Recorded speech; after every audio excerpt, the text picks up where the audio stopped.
주의 진리 위에 십자가 군기 하늘 높이 들고서 주의 군사 되어 용맹스럽게 찬송하며 나가세 나가세 나가세 주 예수만을 위하여 목숨까지도 바치고 싸움터로 나가세 원수들이 비록 강할지라도 주의 군기 붙잡고 주의 진리 위에 용기 다하여 분발하여 싸우세 나가세 나가세 주 예수만을 위하여 목숨까지도 바치고 싸움터로 나가세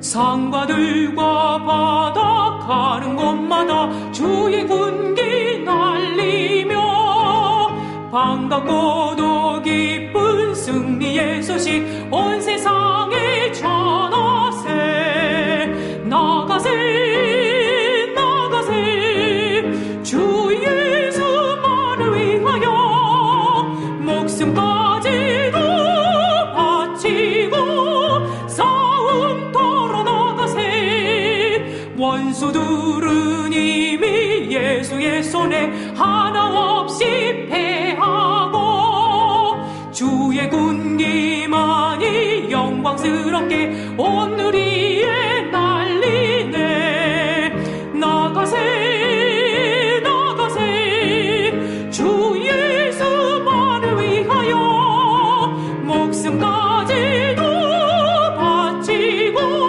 싸움터로 나가세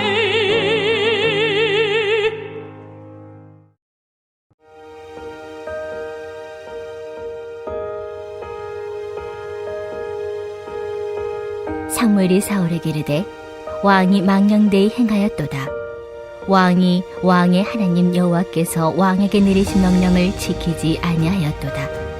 그리하였더라면 여호와께서 이스라엘 위에 왕의 나라를 영원히 세우셨을 것이거늘 지금은 왕의 나라가 길지 못할 것이라.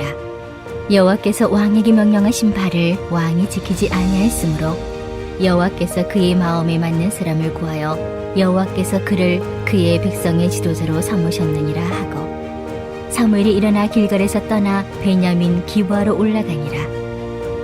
사울이 자기와 함께한 백성의 수를 세어보니 600명 가량이라. 사울과 그의 아들 요나단과 그들과 함께한 백성은 베냐민 기바에 있고 블레셋 사람들은 믹막스에 진쳤더니 노략군들이 세대로 블레셋 사람들의 진영에서 나와서 한 대는 오브라 길을 따라서 수알 땅에 이르렀고 한 대는 베토론 길로 향하였고 한 대는 광야 쪽으로 수보임 골짜기가 내려다 보이는 지역 길로 향하였더라.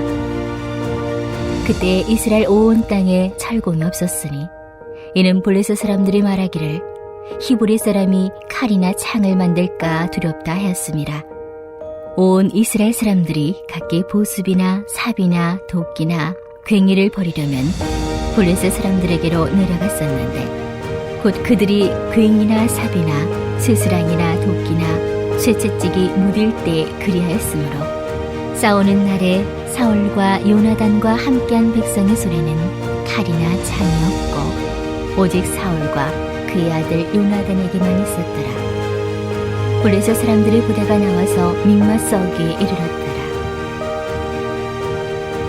할렐루야. 말씀으로 하루를 시작하시는 성도님들에게 하나님의 은혜와 평강이 가득하시기를 주님의 이름으로 축원합니다. 오늘은 어리석은 자의 모습이란 제목으로 사무엘상 13장 13절에서 23절까지의 말씀을 함께 나누고자 합니다. 이 시간 우리에게 주시는 말씀을 듣고 묵상할 때 그 말씀이 나에게 주시는 하나님의 음성임을 깨닫고 말씀에 순종하며 살아가시는 우리 모두가 되기를 소망합니다. 오늘 본문의 시작 13절은 사무엘이 사울 왕을 책망하는 말로 시작하는데요. 왕이 망령되이 행하였도다 라고 기록하고 있습니다. 사무엘은 사울의 행동이 망령된 행동, 즉 어리석은 행동이었음을 지적하면서 여호와께서 왕에게 내리신 명령을 지키지 않았다고 책망하였는데요. 이어진 14절에서는 사울 왕에게 내려질 심판의 말씀을 선포합니다. 사무엘은 이스라엘에서 사울의 왕조가 오래 가지 않을 것이라고 했고요. 이어서 사무엘은 사울이 하나님의 명령을 지키지 않았음을 다시 한번 상기시키며 두 번째 심판의 말씀을 선포하는데요. 여호와께서 그 마음에 맞는 사람을 찾아서 백성들의 지도자로 세우실 것이라고 했어요. 사울, 당신처럼 하나님의 말씀을 지키지 않는 자가 아니라 말씀에 순종하는 자, 하나님의 마음을 잘 헤아리는 자를 찾아서 이 나라의 왕으로 세울 것이다는 그 말씀을 전했습니다. 그런데 14절 후반부 문장을 자세히 보니까 여호와께서 그를 그의 백성의 지도자로 삼으셨느니라. 사무엘이 이렇게 말했지요. 새로운 지도자를 세우실 것이다고 앞으로 일어날 일이 아닌 이미 새로운 지도자를 찾으셨고 세우셨다는 과거 완료형으로 말씀했어요. 그렇다면 사실상 사울은 왕권을 이미 박탈당한 것이지요. 여러분, 사울은 대체 어떤 잘못을 했길래 이렇게까지 심한 책망을 받고 왕권을 박탈당하기까지 했을까요? 어제 아침에 함께 나누었던 말씀이죠. 사무엘상 13장 1절에서 12절까지의 말씀에서 그는 자신의 판단을 앞세우며 하나님의 법도를 어기는 참으로 망령된 일을 저지르고 말았어요. 사울이 블레셋과의 전투를 목전에 두고 길갈에서 사무엘을 기다렸지만 7일이 지나도 사무엘이 오지 않자 흩어지는 백성들을 보며 그의 마음이 흔들리게 되었어요. 그럼에도 그는 끝까지 믿음으로 사무엘을 기다렸어야 했는데 그는 그러하지 못하고 사무엘이 오기 전에 직접 번제를 드림으로 하나님의 법을 지키지 않았습니다. 당시 이스라엘은 왕과 제사장의 직분이 구분되어 왕이 제사를 지낼 수 없었는데 사무엘은 왜 그러한 잘못된 판단과 어리석은 행동을 하고 말았을까요? 스스로 조급함과 불안함을 이기지 못했기 때문이죠. 그 마음 깊은 곳에서 하나님보다 오히려 세상의 적들과 백성들을 더 두려워했기에 그랬던 거지요. 어쩌면 사울에게도 나름의 이유와 변명이 있었을 거예요. 군사들이 더 흩어지기 전에 직접 번제를 드려서 군사들의 사기를 고치시키고 용감하게 전투에 나가려고 했다고 말이지요. 그런데 전쟁은 누구에게 속한 것입니까? 전쟁은 여호와께 속한 것이라는 그 명대사를 사무엘상 17장에서 다윗이 하게 되는데요. 사무엘상 17장 47절 제가 읽어보겠습니다. 또 여호와의 구원하심이 칼과 창에 있지 아니함을 이 무리에게 알게 하리라. 전쟁은 여호와께 속한 것인즉 그가 너희를 우리 손에 넘기시리라. 아멘. 여러분, 전쟁이 하나님께 속한 것이라고 선포하며 블레셋 장군 골리앗에게 나아가는 다윗과 군사들이 흩어진다는 이유로 불안해하며 하나님의 법도에 맞지 않는 제사를 지내고 빨리 싸우러 가겠다는 사울. 여러분, 이 두 사람 중에 누가 하나님의 마음에 맞는 사람이겠습니까?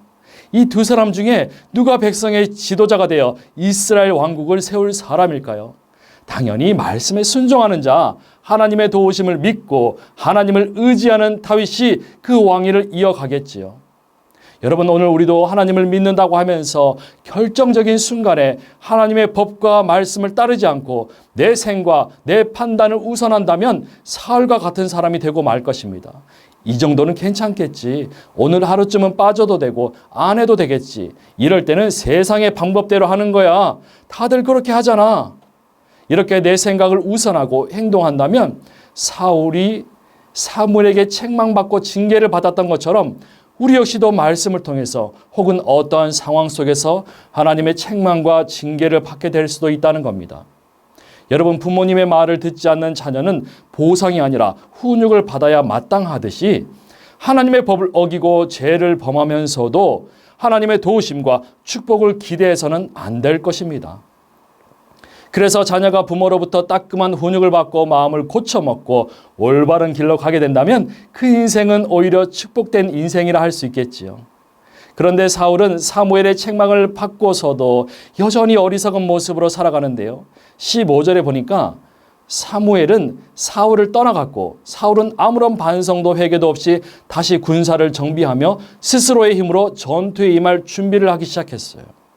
이때 사울이 군사를 계수해 보니까 겨우 600명에 불과했다고 해요. 앞서 11장에서 암몬 전투 때 소집된 군사는 33만 명이었는데 지금은 겨우 600명이라는 겁니다. 게다가 이스라엘 군사들은 제대로 된 무기를 갖추고 있지도 않았어요.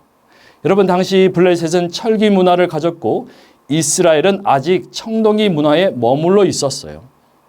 아직 철을 다루는 그 기술을 가진 대장장이가 없었다는 겁니다. 그래서 블레셋은 철공 기술을 독점하고 이스라엘에게 무기와 관련 없는 농기구만 팔고 수리해 주었어요. 때문에 블레셋은 칼과 창으로 무장하였지만 이스라엘은 변변찮은 무기도 없이 삽, 도끼, 곡괭이 같은 농기구를 손에 들고 나올 수밖에 없었다는 겁니다.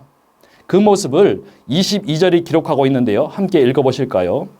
싸우는 날에 사울과 요나단과 함께한 백성의 손에는 칼과 창이 없고 오직 사울과 그의 아들 요나단에게만 있었더라. 아멘. 여러분, 지금 사울은 블레셋과 싸워야 하는데 그 병사들은 고작 600명이고 병사들조차도 무기를 제대로 갖춘 자가 없다는 거예요. 이 싸움은 하나 마나인 것이죠. 사실상 사울은 다리가 끊어진 절벽 앞에 서 있는 그런 심경이었을 겁니다. 우리 인생으로 말하자면 더 이상 갈 데 없는 나락으로 떨어진 것이에요. 물론 내일 함께 나누실 사무엘상 14장 말씀에서 그의 아들 요나단의 활약으로, 정확히는 하나님의 도우심으로 인해 이번 전투에는 승리하게 되지만 이미 그의 인생은 실패한 인생이 되고 말았어요. 왜입니까? 하나님의 영이 그를 떠났기 때문입니다. 하나님의 마음에서 멀어졌기 때문에 잠시 그 생명이 연장되었다 할지라도 그는 이미 전투에서 패배했고 죽은 인생이 되고 말았습니다. 이쯤 되면 사울이 해야 할 일이 무엇입니까? 자기 잘못을 시인하고 하나님께 용서를 구했어야 했지요. 자신의 지난 과거를 겸허히 돌아보며 실수를 인정했다면 상황은 어쩌면 반전되었을지도 몰라요. 하지만 그는 자신의 실수를 인정하지도 않았고 잘못을 회개하지도 않았습니다.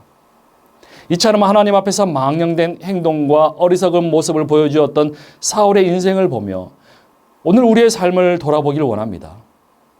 어제 나는 말씀에 순종하며 살았던가? 하나님 보시기에 어리석고 부끄러운 행동을 하며 살지는 않았는가? 하나님이 아닌 세상의 법과 사람의 시선을 더 두려워하며 살지는 않았는가? 만약에 사울처럼 그랬다면 이 시간 우리의 제약된 모습을 철저히 인정하고 고백하기를 원합니다. 하나님의 영이 떠나가시기 전에 다시 한번 주를 간절히 찾고 부르짖는 우리가 되기를 원합니다. 여러분, 세상 사람들이 스스로 대단하다 여기고 많이 배워서 알고 많이 가진 줄로 생각하며 이 정도면 남부럽지 않다, 두렵지 않다라고 말하지만 다 착각입니다. 그들 역시도 사울 왕이 가진 칼 한 자루 그리고 무기 없이 전투에 임하는 병사 600명과 다를 바 없는 인생이에요. 날카로운 창과 칼로 무장한 저 사악한 세상에서 살아남기에는 연약한 육신에 불과하다는 말입니다. 그래서 저들이 마음만 먹으면 언제든 숨통을 끌어놓을 수 있는 연약한 인생이 바로 오늘 이 땅을 살아가는 사람들이라는 겁니다. 여러분, 이때 사단은 하나님을 믿는다고 고백하는 우리 성도들을 가장 먼저 노리고 있어요. 우리를 유혹해서 넘어뜨리려 하고 마음을 흔들어 시험에 빠뜨리고 믿음이 약해지게 만듭니다. 위기를 조장하고 어려운 상황에 노출을 하게 하고 육신의 질병과 아픔을 통해 어리석은 판단과 망령된 행동을 하게 만들어요. 이때 우리가 살아남을 유일한 방도는 무엇일까요? 전쟁을 주관하시는 하나님 편에 서는 겁니다. 비록 내 손에는 창과 칼이 없지만 전쟁은 하나님께 속한 것이라는 그러한 믿음으로 하나님을 의지해야 할 줄 믿습니다. 곧 하나님 마음에 맞는 자가 되어야 할 줄 믿습니다. 여러분, 다윗의 손에는 칼과 창이 없었어요. 하지만 그는 전투에서 승리했음을 다시 한번 기억하기를 원합니다. 사랑하는 성도 여러분, 오늘 하루 내 생각, 내 의지와 내 판단은 다 내려놓고 말씀에 순종하며 하나님의 뜻을 구하는 우리가 되기를 원합니다. 그래서 하나님 앞에서 망령되고 부끄러운 모습이 아니라 온전하고 경건한 하루를 살아내시는 저와 여러분 다 되시기를 주님의 이름으로 축원합니다. 이 시간 말씀을 기억하며 함께 기도하기를 원합니다. 첫째는 하나님의 마음에 꼭 맞는 우리의 모습이 되기를 원합니다. 이를 위해서 90일 성경 일독에 계속해서 참여하기를 원합니다. 날마다 말씀을 묵상함으로 하나님의 뜻을 깨달으며 우리의 믿음이 더욱 성장하기를 원합니다. 두 번째는 하나님 말씀에 순종함으로 예루살렘 성전을 건축하였던 솔로몬처럼 우리 전주 안디옥 교회가 하나님의 뜻과 계획대로 새 성전 건축을 온전히 이룰 수 있도록 인도하여 주시옵소서. 이를 위해 모든 성도들이 한마음 한뜻으로 기도하는 그러한 믿음 주시옵소서. 이런 기도 제목으로 이 시간 함께 기도하시겠습니다.